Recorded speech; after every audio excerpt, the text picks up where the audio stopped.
It is one of the most baffling stories ever to be reported in Cleveland. A 63-year-old mystery with still no clues as to what happened to a Cleveland girl who disappeared from the city's west side. The story is of a child who simply vanished, almost within sight of her home.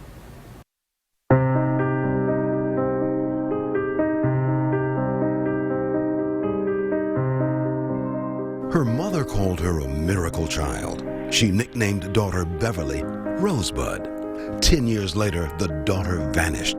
The story of the disappearance of Beverly Potts at age 10 has haunted Cleveland for more than 60 years. In 1951, Beverly vanished almost within sight of her Cleveland West Side home. When Beverly disappeared, the panic was just unbelievable. 63 years later, one who walks where the child was last seen is James Jesson Bedell, journalism and English professor at Cuyahoga Community College. He has written a book on the girl's disappearance. Beverly Potts lived in this house on Lynette Avenue, just off West 117th Street in Cleveland. In the early evening of August 24th, 1951, she went to Halloran Park, almost within sight of her home. The show wagon, sponsored by Cleveland Recreation and the Cleveland Press, was there.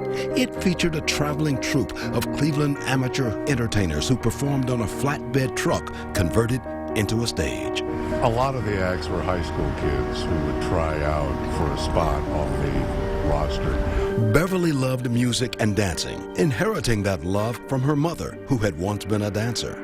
So that August 1951 early evening, Beverly and her next-door neighbor, girlfriend, Patsy Swing, a year younger than Beverly, went to Halloran Park.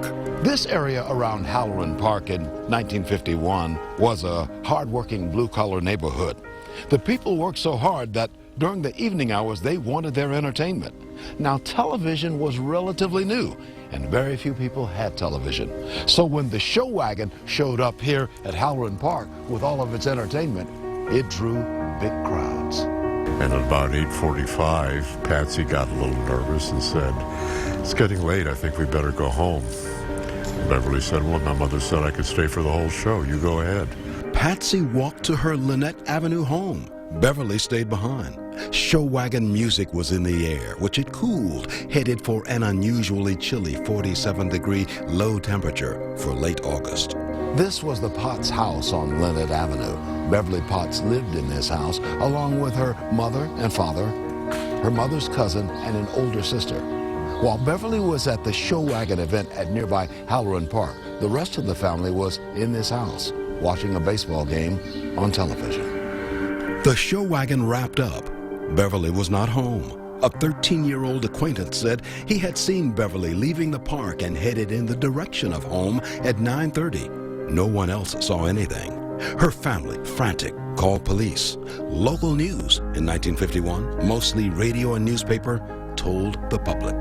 The reporters from all three papers and the photographers were all camped out here for about 2 weeks. And so it was a circus. This story of 1951 has long intrigued English and journalism professor and author James Jesson Bedell. Walking through Halloran Park and the neighborhood, he is riveted by the mystery of what happened. I can't imagine that anyone saw anything that they did not report to the police. I just can't imagine that happening in a neighborhood like this. Beverly's disappearance sent reverberations. People avoided Halloran Park. Even citywide, there was deep worry. Kids were not allowed out of their houses at night. Lynette Avenue, 63 years later. Today, most know nothing of the pain here. Mention the little girl who did not come home in 1951, and never heard about it until today. Happened right across the street from where you live. And I've been here like maybe 4 years now, and it's the first time I ever heard about it. Author Bedell walks the area where there are no tracks to follow. But he theorizes that night alone, without her next-door friend, Beverly turned nervous. She must have met someone that she trusted completely. Now, who that might have been? She virtually disappeared. She virtually disappeared.